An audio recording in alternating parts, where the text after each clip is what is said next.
Alright guys, let's start from the interesting news coming from the southern part of Ukraine, Kherson Oblast, right across the Dnipro River.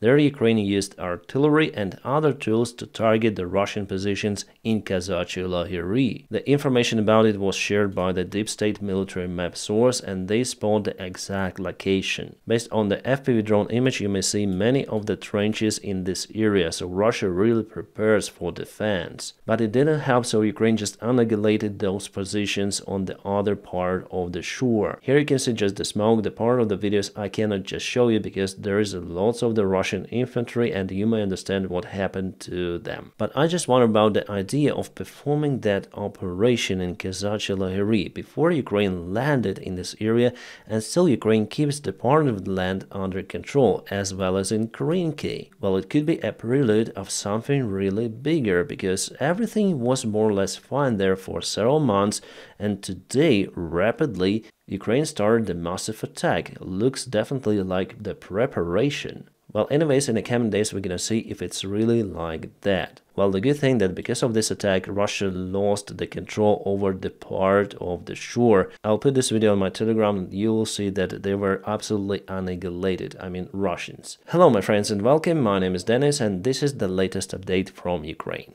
Orban in Kiev. Alright guys, we're on a ground news platform, and here I read the article about Orban's visit to Ukraine. As for me, this move is kind of interesting because Orban haven't been to Ukraine for a very long time, even that there was the previous Ukrainian president Poroshenko. So totally 160 articles shared the information about it, and you may find all of the original information by scrolling the ground news website or going to original source itself, just checking it directly. The ground news is very convenient for me, so I use it every day to get the fresh information, and I'll put my personal link in the video description just below for you to check out it as well. It's ground.news/Dennis. The design is very friendly. Here you have the bias distribution and factuality. So the Orban visit news has really high factuality because indeed he was spotted in Kiev somehow. And I also check out this map to see the news origin. And this platform basically gives you all of the news available, but you may have some extra information before you even click on the news. For example, this is the Russian news. It's Russian affiliated, owned by the Russian government, and it has the mixed factuality. So before reading that, you already understand that there could be some moments of the Russian government propaganda. So let's check this out. Here the Russian members of parliament agree that Orban has to balance between interests of European Union, so support of Ukraine is also in those interests, and what Hungary really needs. So here they separate Hungary from the European Union in this article. Meanwhile, the Ukrainian media Kyiv Post openly said that Orban is one of the most pro-Russian politics of the European Union. Orban delivers the message for Zelensky to cease fire. Well, I think that he should resend this message towards Putin, because after all, it's the Putin's army which occupies Ukraine. Well, maybe as a conspiracy theory, it was the message from Putin towards Zelensky via Orban to cease fire, because Russia recently doesn't look great on the front lines. All of their offensive actions mainly halted or very slow, and in some points Ukraine was able to regain the ground. So the ground news platform helps me to analyze all of the media news around the world, not just about Ukrainian topic,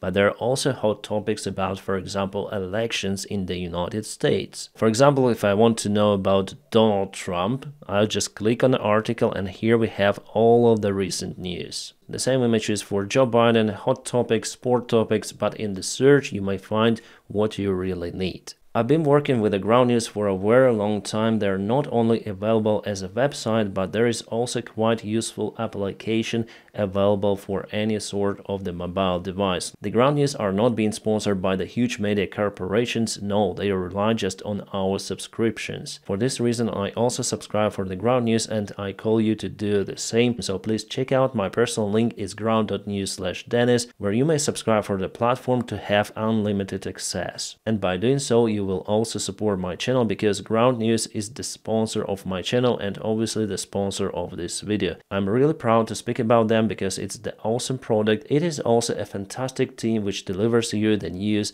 24/7 about any sort of the topics. Ground News, thank you for sponsoring this video. Alright guys, it's been confirmed that Ukraine has kaboomed the big storage of Shahids in Crimea, probably the biggest one out there. Here in this image you may see the geographical coordinates of this facility, which is gone completely. Let's see what's happened to this building, so before and after. Completely kaboomed. And we also have the video from the side as well, so definitely it is gone. And the Russian military bloggers already confirmed that they've lost this facility for the drones, together with many of the surveillance drones like Zala and many kamikaze drones like Shahid. Just recently Russia started to obtain new modifications of those drones, which might fly for more than 1 kilometers of the altitude. So it's getting harder for Ukrainian mobile groups to target or hit those in the sky.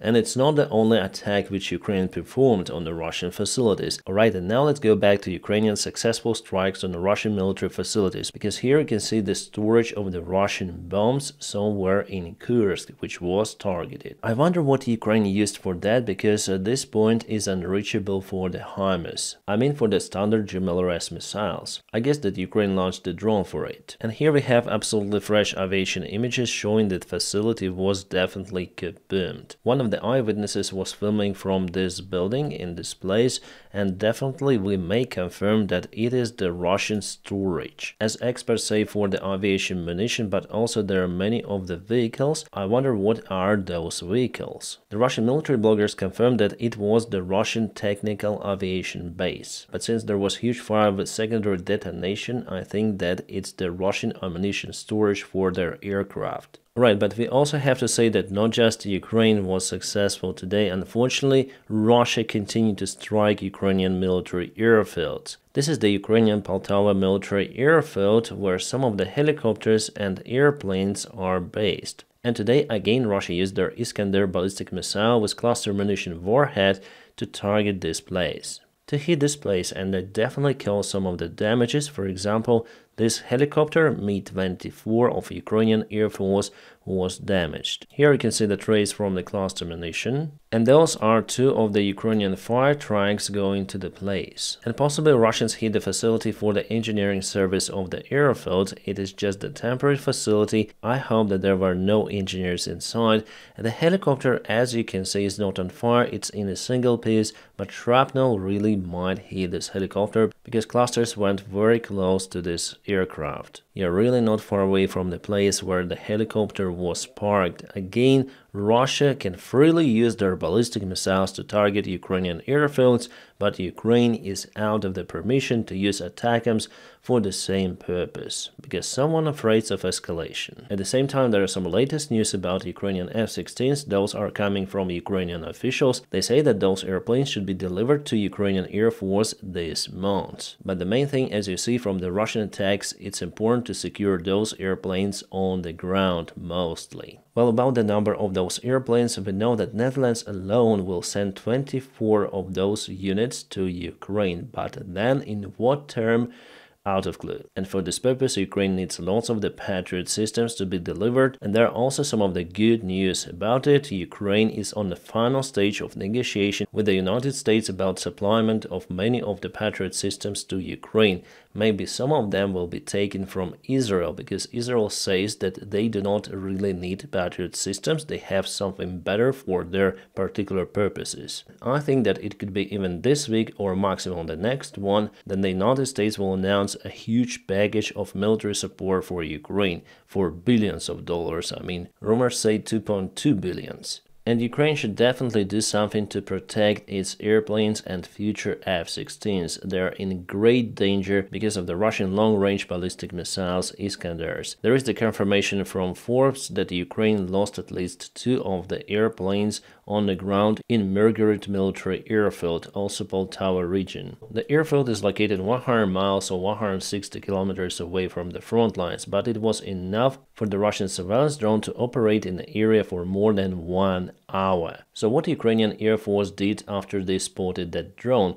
Well, all of the capable airplanes which were able to fly, just went airborne from the airfield, and they were trying to hit the drone, but the drone is really hard to detect and hit because it's kind of the small one. And also it's made out of the composite materials. That matter is transparent for the radio signal. But still those drones might be spotted by more powerful radars of the air defense systems, but the air defense systems were not able to hit the drone because there were many of the Ukrainian airplanes leaving the airfield just not to get under the strike. So those Sukhoi 27s which Russia was able to hit were on the maintenance. They just couldn't take off from the airfield at the proper time, unfortunately. Some of you guys in the comments say that those could be just decoy airplanes made out of wood, but no, it was confirmed by Ukrainian military command that definitely those were Sukhoi 27s Ukrainian airplanes. And it is quite a sad situation for Ukraine,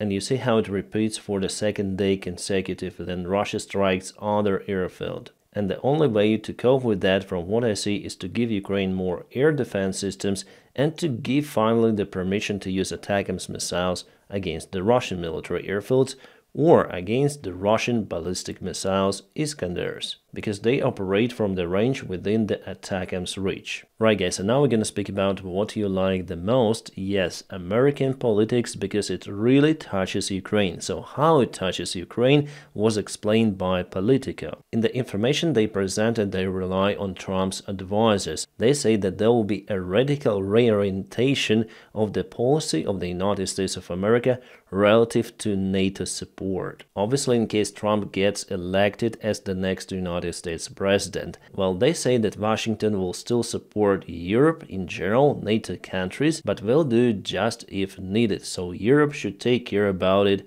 on its own. Also, Donald Trump has the plan to negotiate with Putin about Ukraine. Alright, more detailed about the case. So Trump says that the United States of America should support just those countries of NATO which invest at least 2% of their GDP into their military. Those who don't do it will not be protected according to 5th article of NATO. The Trump's cabinet responsible for the external affairs also noticed that 5th article doesn't mean the compulsory response of all of the NATO members on aggression. It is something new rhetorics which potentially might ruin NATO. It was a remark from my side. Nevertheless, article says that Trump still wants to protect the NATO countries. If needed, they use the term nuclear umbrella. So in case nuclear attack on those states, United States will also respond. It is a good thing. Also, the United States of America will continue to support their military bases in UK, Germany, Turkey, and other countries of Europe where they have those. But the main support of the European countries' ground forces will lie within the Europe. And probably the most important from this article, that Trump promises Russia and Putin not to include Ukraine into the NATO bloc. Donald Trump wants to negotiate it directly with Putin and also decide what territory of Ukraine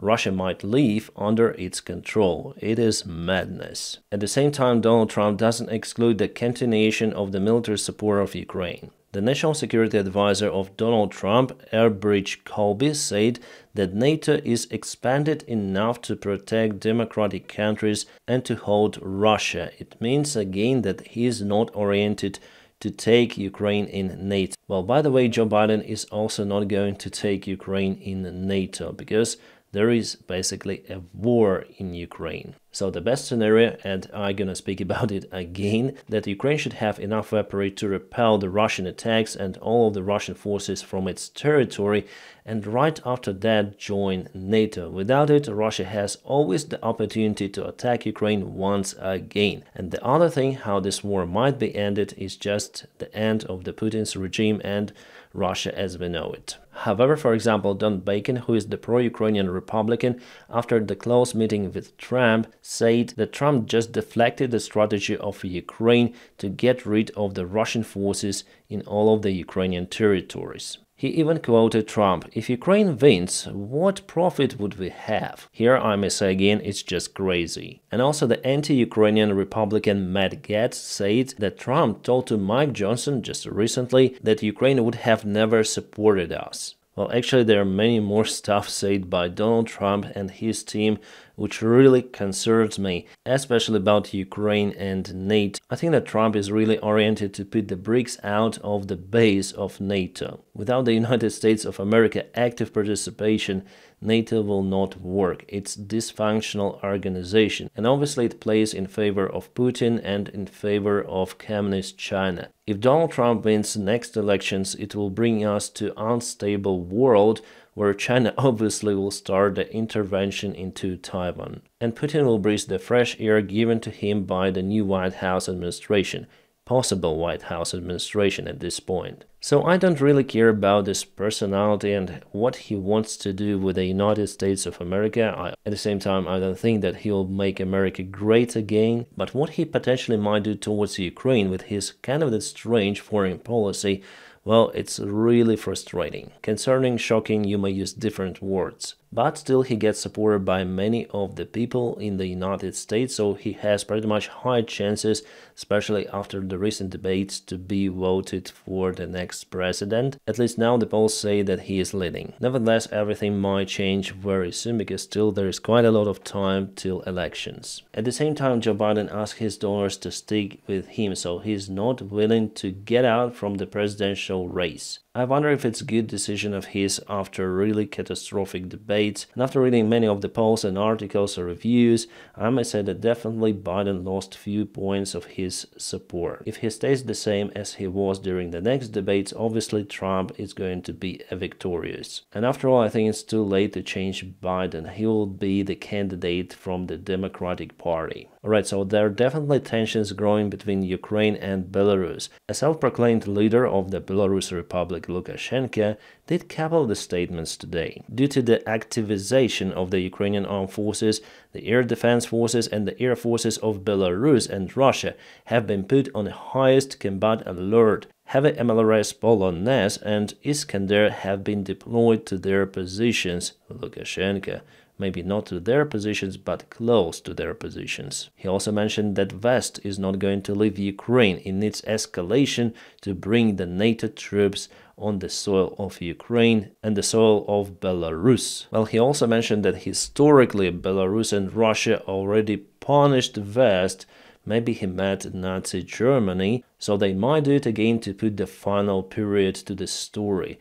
Well, exactly the same rhetorics you might heard from the Russian propaganda TV. And it seems like Lukashenko watches too many of those shows. And Ukraine continued to hit the Russian supply vehicles. For example, this UAZ was shrapnelled by the shell. The shell didn't go to the vehicle itself, but landed nearby. However, everyone inside went cold immediately, so the vehicle just started to make circles on the field. Kind of interesting. Now we know how those circles are made on the fields. Alright, Russians complain that they continue to lose lots of the motorcycles and other vehicles because Ukraine uses some sort of the flammable shells, so they burn everything down like with napalm. And this is the result. It was the China-made motorcycle and some of the vehicles around there, everything just burned down. I wonder where is it happening? Maybe Serblansky forest? Well, yes, it is the damage to the nature. We understand that because of this war it was critical at some points, especially then Russians blown out Kakhovka Dam, and yes, the nature really suffers, unfortunately. Alright, Ukraine continued to use the Baba Yaga drone, so definitely here we may spot the remains of the shell. Basically goes down and releasing lots of the shrapnel. Well, it is the decoy of the Russian system Grad, which was damaged by the Baba Yaga drone, so definitely the drone operator thought that it is the real system, but it's made out of wood. And here we see many of the plastic tubes simulating the launches, and here is one more shell from Baba Yaga drone. Well, those drone strikes usually happen during the night time, and it's really hard to distinguish what is what, whether it's decoy or not. Miraculously, we see more and more Ahmad battalion in action on the front lines. It seems like Russia is definitely out of the tools or out of the men. That's why the TikTok army is getting also closer to the front lines, sometimes taking the real action in fighting. I cannot show you the full video on this platform. It is available on my Telegram channel. What I may say that a couple of Ahmad soldiers were severely wounded. They were evacuated back to Russia, and unlike Unlike with casual Russian soldiers, Ahmad soldiers are well treated. They have much better medical care and later on they are not being sent back to fight. It only happens with Russian Ivans, not with Chechens. Alright, we all remember the Ukrainian analog of the Lancet drone. Well, according to the recent news, Ukraine started the massive production and serial production of those drones on the territory of the Czech Republic to make it more secure for Ukraine. So later on, those drones are being sent to Ukrainian army. It's not a long way across the ocean, and in Czech Republic, the electrical generation power is stable, so the facilities have enough time and enough capabilities to produce those drones. I think that if Russia continues to bomb Ukrainian power plants, the most of the Ukrainian production will be moved abroad to the countries of European Union. This Russian was arrested in Moscow. He has a tattoo, Russian military ship, go and fuck yourself. Somehow Russian police didn't like it. The guy was arrested for 7 days. But what would they do? Force him to remove this tattoo? The guy called himself anti-fascist. Well, in this case, I believe him. Alright, some of the worrying news are coming from China. They continue to build some of the surveillance antennas on Cuba. We have the official reports with satellite images. I still wonder what's the aim of those raiders. Maybe to collect the information from the American side, because Cuba is very close to America, so China is definitely putting its nose across the ocean. And we have more news that Italy intercepted China-made components for the surveillance drone. The cargo was going to Libya and it was marked as the spare parts for the wind turbines. But it's the part of the fuselage of the surveillance drone. Here it's usually the hump, and here's the surveillance equipment just below. And there's the empennage at the aft part. I wonder if the wings were also in the box. Oh, actually they were. This is the long wing of this surveillance drone, just behind the customs officers, as you may see. So definitely China expands its military. We see the signs of it.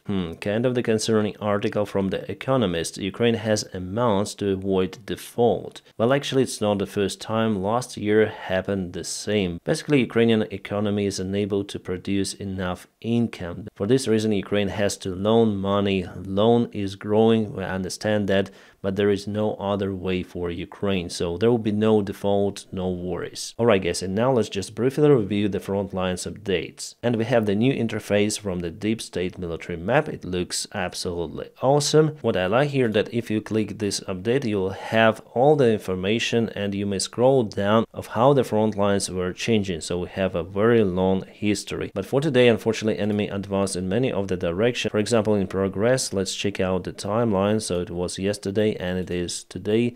Not a huge advancement, but they've took this part of the road and part of the field. Also, the map started to look, I would say, better. Well, Russia also took the part of the land near Mikilske, so they want really to advance towards Vuhledar. We also have the new drawing tool, by the way, so we might just draw this one. Well, actually, I like my own drawing tool. It's more clear, I think. So it's the Russian imaginable vector of the advancement. Yesterday they tried to go from this way, but were totally ambushed. I told you about the greatest Russian motorcycle assault. But today they unfortunately captured the part of the territory. They have this assault vector from this side. They performed multiple of the attempts. Already 2 years they are trying to get Vuhledar under control, and this time they are moving from this side, because in this area Ukrainian defense is really robust. But what is concerning me that Russia is looking for alternate ways to get more ground. Ukraine established quite robust front lines in many of the areas, but still Russia manages to find the weak spots in those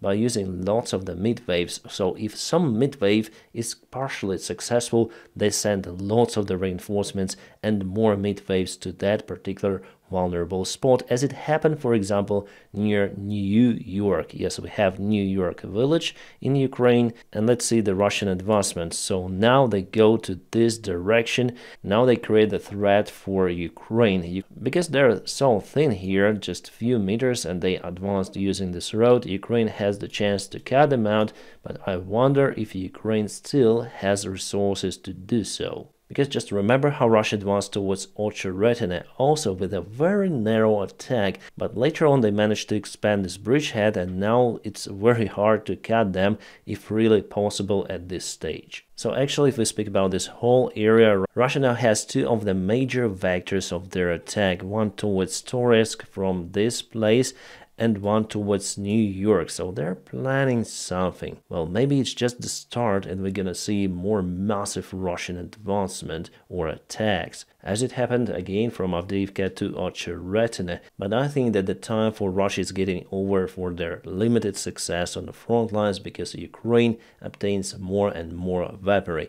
So this month, I hope Ukraine will be able to stop Russian attacks. And also Russians managed to get the eastern part of the Chasiv Yar fully under their control. Unfortunately, they performed just straightforward attacks. So here we have the situation update for today. It's all red now. For now, it just looks like the tumor which is expanding. Well, honestly, in this place there were no Ukrainian forces left around 3 weeks ago. But Russians hesitated to enter this place because they were afraid of Ukrainian FPV drone strikes and other strikes. But now, as you can see, they went to this area and obviously they will try to cross this river to the other side of the main part of the Chasiv Yar, some of the factories, railroad stations and residential homes. Yeah, locals were mostly evacuated from the place. I think all of them were evacuated. So we'll see how it goes in the place. For now, this river stops the Russian forces. As well as the Ukrainian army, by the way, does most of the job, not just the river. There were some other just minor areas where Russia also took the ground today, but I just don't want to waste the time for it because basically those areas are not that important. Now, my friends, please don't forget to press your huge like to this video. By doing so, you help me a lot. And as always, I wish you a peaceful sky wherever you are and have a great time.